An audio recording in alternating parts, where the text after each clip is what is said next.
لعلي 100 مليون بزي حزب زلوا هاجر بزي أفدق بحري كتنبر تفترة وحقونا يفقدلاني قبل قدما منيستر إثيوبيا كفكرن كلهم بريزيدنت قبسي عبد الفاتح السيسي بوغنو مراكب وقن فتانا جلابونا مودبات عصب جبوتن بملآخ قال قدما منيستر آبي نمعصاف من قصقاس جمير مهلاو تقليص لهم زرزرو بصفحات كنسمعو إنام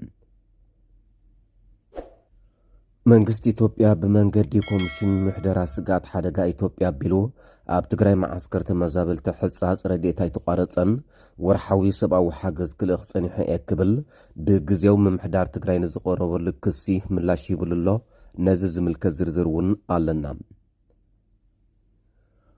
ኣሜሪካ ኢትዮጵያን ኬንያን ምዝርከበን ሃገራት ትገብሮ ዘላ ስምምዓት ስክፍታ ከም ዝፈጠረ ዝወፅእ ሓበሬታ እውን ኣካልና ሕጂ ዜናና እዩ። كم اون بعلدت نمصنبال اد غدناتات مادريد زوص تختال امنت كريستنا بزحون زسمعو زنبره ጭرحون اقلبو معكنا زين عالم سحيب الله كسم ودات 50 تصنيحكم زرزرو كتسمعيكم سلام تيرسعكم كبرات سمعتنا 25 تحساس 2025 حموسيو نحجنا يستدالو زيناتات كندي نطبتات يكسمعكم صنيحه قصيله زرزراتهم حزلكم كملسيم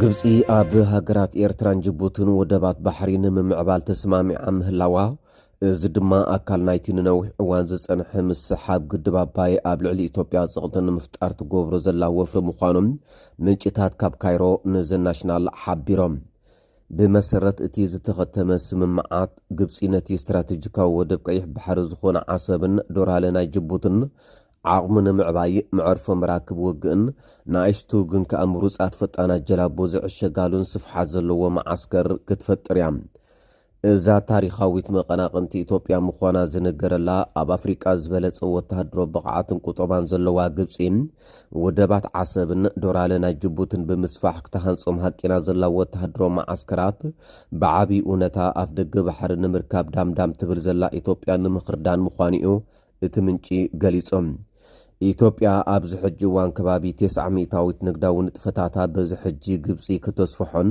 ወታደሮ ማዓስከር ክትሃንጸሉን ተስማሚዓ ዘላ ወደብ ዶራለ ናይ ጅቡቲ ትጥቀም ምህላዋ ዝፍለጥ ኮይኖም እዚ ድማ ኢትዮጵያ ኣብ ዓቢ ሓደጋ ዘውድቕ እዩ።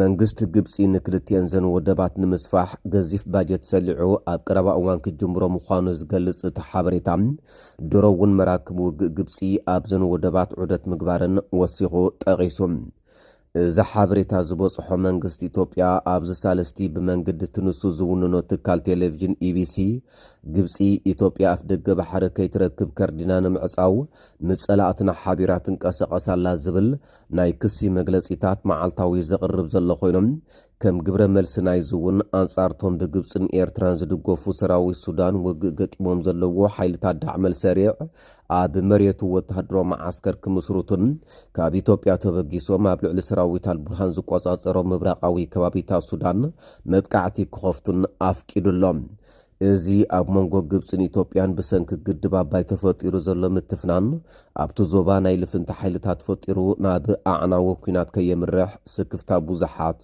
ወገናት እዮም።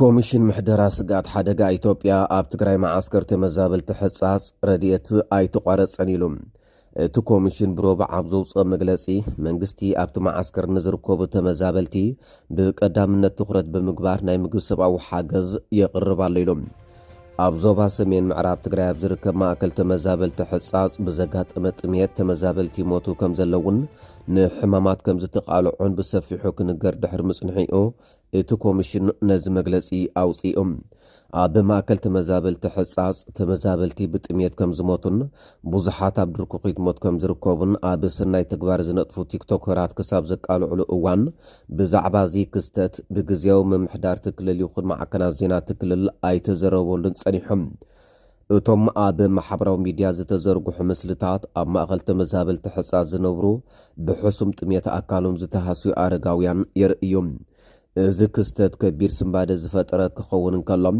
ነጠፍቲ ማሕበራዊ ሚድያን ወለንተኛታትን ነቶም ኣብ ሓደጋ ዝርከቡ ተመዛበልቲ ንምሕጋዝ ይረባረቡ ኣለዉ። እዞም ኣብቲ ማእኸል ተመዛበልቲ ዝርከቡ ኣሽሓት ሰባት ኣብ እዋን ኩናት ትግራይ ካብ ምዕራብ ትግራይ ዝተመዛበሉ ኮይኖም ብዙሓት ኣላይ ዘይብሎም ኣረጋውያን ነፍሰ ጾር ኣዴታትን ህፃናትን ብሕፅረት ምግብን ሕክምናን ይሳቀዩ ከም ዘለዎም ቢቢሲ ዘዘራረቦም ነበርቲ እቲ ማዓስከር ተመዛበልቲ ሓቢሮም እዮም። ኣተሓባባርቲ ማእኸል ቀሺ ኣብርሃር ኣያ ንዝሓለፉ 6 ኣዋርሕ ብውሕዱ 300 ሰባት ሓገዝ እኽሊ ከም ዘይረኸቡን ክሳብ ሕጂ ድማ ኣብቲ ማእኸል 330 ሰባት ከም ዝሞቱ ንቢቢሲ ገሊጾም ነይሮም። ኮሚሽን ምሕደራት ስጋኣት ሓደጋ ኢትዮጵያ ካብ መስከረም ክሳብ ታሕሳስ ሓገዝ ንዘድልዮም ዘይተቆራረፁን ምሉእን ሓገዝ ምግቢ ይግበረሎም ከም ዘሎ እዩ ኣብ መግለጺኡ ሓቢሮም። እቲ ኮሚሽን ኣብ ማእኸል ተመዛበልቲ ሕጻጽ ንዝሓለፉ 4 ዋርሕ ን1413 ተመዛበልቲ ሓገዝ ከም ዝገበረ ገሊጾም። ኣብ ካልኦት ማእኸላት ንዝርከቡ ተመዛበልቲ ሓዊሱ ኣብ ወርሒ መስከረም ን16775 ኣብ ወርሒ ጥቅምቲ 18290 ኣብ ሕዳር 17813 ኣብ ወርሒ ታሕሳስ ድማ ን14413 ዜጋታት ዘድሊ መግቢ ከም ዝተዘርግሐ ድማ ገሊጾም። እቲ ዝለኣኽ ሓገዝ ኣብ ዝግብኦ መዓላ ከም ዝወዓለ ናይ ምርግጋጽ ሓላፍነት ከም ዘለዎ ዝገለጸ እቲ ኮሚሽን ኣብዚ ክፍተት ምህላው ከም ዝተዓዘበ ብምሕባር ነዚ ክፍተት ምምላእ ሓላፍነት ከባብያውን ክልላውን ምምሕዳር ከም ዝኾነ እዩ ገሊጾም። ፕረዚደንት ግዜያዊ ምምሕዳር ትግራይ ታደሰ ወረደ እዚ ጉዳይ ማሕበረሰብ ዓለም ንኽፈልጦን ኣጀንዳ ኮይኑ ንኽወፅን ዝገበሩ ውሕዳት ነጠፍቲ ማሕበራዊ ሚድያ ብምንኣድ ውሕዳት ንህዝቦም ዝሕልቑ መናእሰይ ኣብ ማዓስከር ተፈናቐልቲ ሕጻጽ ተረኺቦም ነቲ ዘጋጠመ ሓደጋ ጥሜት ዘርኢ ቪድዮ ምስ ዘርግሑ ዝረኣየ ህዝቢ ንዘካይዶ ዘሎ ድጋፍ የመስግን ኢሎም። ጀነራል ታደሰ ወሲኹ ብሰንኪ ኩናት ትግራይ ካብ ምርቦቶም ተመዛቢሎም ኣብ ድርኩ ኺትሞት ንዘለዉ ወገናት ምድሓንን ዘላቐ መፍትሒ ንኽረኽቡ ምግባርን ካብ ፍቓደኝነት ንላዕሊ ጉቢእ እሞ ግቡእኹም ክትዋፁ ይግባእ ብምባል ንመንግስቲ ፌደራልን ክልላዊ መንግስታት ኢትዮጵያን ጻውዒት ከም ዘቕረበ ይፍለጥ።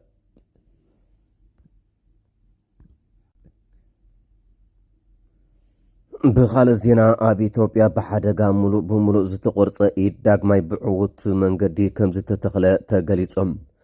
ኣብታ ሃገር ከምዚ ዝበለ ዕውት መስርሕ ሕክምና ክፍጸም ንመጀመርታ ግዜ ክኸውን ከም ዝኽእል ዳይረክተር ማእከል መጥባሕቲ ሳምራውያን ዶክተር አንተነህ ንቢቢሲ ገሊጾም።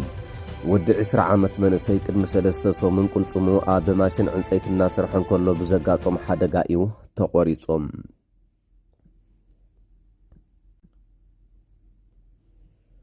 ምምሕዳር ፕረዚደንት ዶናልድ ትራምፕ ናብ ስልጣን ካብ ዝምለሳት ሒዙ ኣሜሪካ ብመንገዲ ትሰፊሕ ናይ ረድኤት ትካል ማለት ዩኤስኤይድ ኣቢላ ንሃገራት ትህቦ ዝነበረት ኩለ መድያዊ ደገፍን ምትሕብባርን ከተጉድሎ ድሕሪ ምጽናሕ በንጻሩ ብፍላይ ኣብ ጽላት ጥዕና ሓድሽ ኣገባብ ከተተግብር ጀሚራ። እቲ ኣሜሪካ ፈርስት ግሎባል ሄልት ስትራቴጂ ተባሂሉ ዝተሰምየ ሓድሽ ውጥን ዓለማዊ ፖሊሲ ጥዕና ምስ ናይ ወጻኢ ሓገዝ ዘጣመረ ኮይኖም ኣብ ዝሓለፉ ሒደት ኣዋርሕ ነቲ ስትራቴጂ ንምትግባር ምስ ዝተፈላለያ ሃገራት ስምምዓት ተፈሪሙሎም። እዚ ሓድሽ ኣገባብ ነቲ ቅድሚ ሕጂ ብዘይ መንግስታዊ ትካላት ኣቢሉ ንሃገራት ዝወሃብ ዝነበረ ኣገባብ ሙሉእ ብምሉእ ብምቕያር ምስ መንግስታት ብዝግበር ሽርክነትን ስምምዓትን እዩ ዝፍጸም።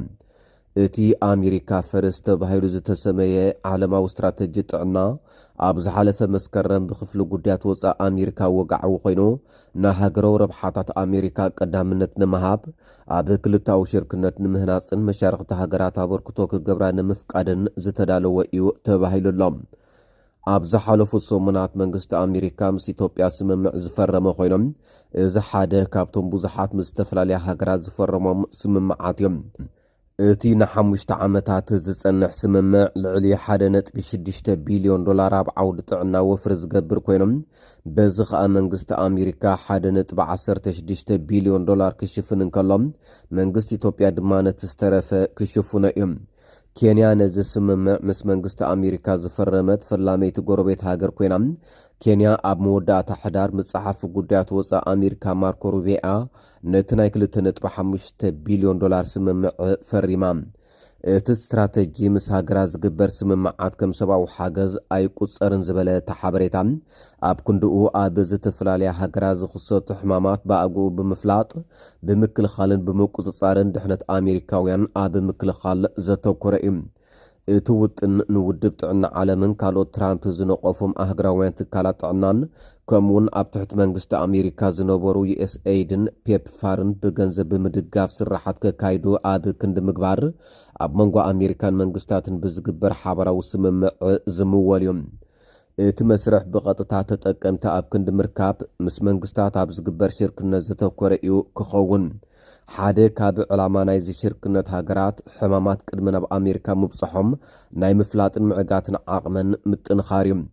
ኣብ ካልኦት ሃገራት ዘለዉ ስርዓታት ጥዕና ብምጥንኻር ዝያዳ ርእሰን ክኽእላ ምግባር እውን ይጥምት። እንተኾነ እቲ ስትራቴጂ ንቐፌታታት ይገጥመሎ እዩ። እዚ ለውጢ ዓለማዊ ስርዓተ ጥዕና ክዳኸምን ኣገደስቲ ኣገልግሎታት ክቋረፁን ምኽንያት ክኸውን ከም ዝኽእል ክኢላታት ይገልጹ። ብተወሳኺ ቅድም ኢሉ ዝተኸሰቱ ለበዳታት ንምቁፅጻር ዘኽኣለ ኩሉ መድያዊ ምትሕብባር ክሃስየ እዩ ዝብል ስጋኣት እውን የሻቕሎም ኣሎም። ኣብ ኣፍሪቃ ይኹን ካልኦት ከባቢታት ዝርከቡ ሲቪላዊ ማሕበራት ምስ ኣሜሪካ ዝፍረሙ ዘለዉ ክልታዊ ስምምዓት ዝምልከት ሕቶታት የልዕሉለው እዮም። ፍትሓዊ ክፍፍል ረብሓታት ዘረጋግጽ ኩነታት ኣብ ዘየለወሉ ኩነታት ንነዊሕ ግዜ ዝጸንሕ ሃገራዊ ስምምዓት ጥዕናን ምክፋል ቁምሶታትን ሃገራት ዝግበን ረብሓታት ከም ዝኽእልአን ይምግቱ። ብተወሳኺ ኣብ መንጎ ኣሜሪካን ሃገራትን ዝካየድ ስምምዕ ንልዕላውነት ሃገራውን ዞባውን መረዳእታታት ጥዕና ዝጻባእን ነቲ ብልዝብ ዝተዳለወ ኣህጉራዊ ቅርጺ ዘዳኽምን ምዃኑ ይገልጹ። ሃገራት ምስ ኣሜሪካ ኣብ ዝገብርኦ ስምምዓት ስርዓታት ምሕደራ መረዳእታ ጥዕናን ኣብ ምሕያል ዝግበር ትኹረት እናወሰኸ ክኸይድ ምዃኑን መንግስቲ ኣሜሪካ ድማ ኣብዚ ዓብዪ እጃም ክህልዎ ምዃኑ ይግለጽ እዩ። እዚ ድማ ፈረምቲ ሃገራት መሰረተ ልምዓት ጥዕናን ዝያዳ ኣብ ወፃኢ ሃገራት ጽግዕተኛ ክኸውን ክገብሮ እዩ ዝብል ስክፍታታት እውን ይቐርብ እዩ።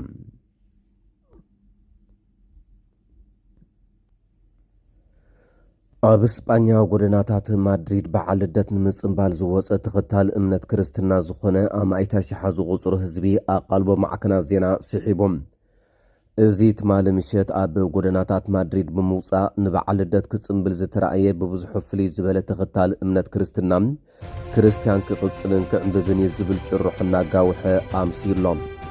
እዚ ትማሊ ምሸት ኣብቲ ጎደና ዝተኣከበ ህዝቢ ቅድሚ ሕጂ ይእከብ ካብ ዝነበረ ብዝሒ ብዓሰርተታት ዕፅፍታት ከም ዝዛይድ ዝገልጻ ማዕከናት ዜና ተሃገር እዚ ድማ ተርእዮ ምብርባር ክርስቲያናውያን ምዃኑ ይገልጻ። ብዙሓት ኣህዛብ ዓመት መፀ 25 ታሕሳስ ነቲ ኣብ ዓለም ካብ ዘለዉ ፍሉጣት በዓላት ሓደ ዝኾነ በዓል ልደተ ኢየሱስ ክርስቶስ ዝጽምብሉ ኮይኖም እዚ በዓል ኣብ መላእ ዓለም ኣብ 150 ሃገራት እዩ ዝኽበር። ኣብ ዓመታዊ ቋጻጽራ ንሰዓብቲ ክርስትናን ካልኦት እምነታትን እውን ኣገዳሲ ቦታ ኣለዎም። ስድራ ቤታት ኣብ ሓደ ማኣዲ ተኣኪቦም ይቋደሱን ስድራ ቤታዊ ዝምድናታቶም ዘደልድሉሉን በዓል እውን እዩ። እቲ በዓል ብደረጃ ስድራ ጥራይ ዘይኮነስ ብደረጃ ሃገር እውን ዝተፈላለዩ መደባት ብምውዳብ ክኽበር ንዕዘብ ኢና።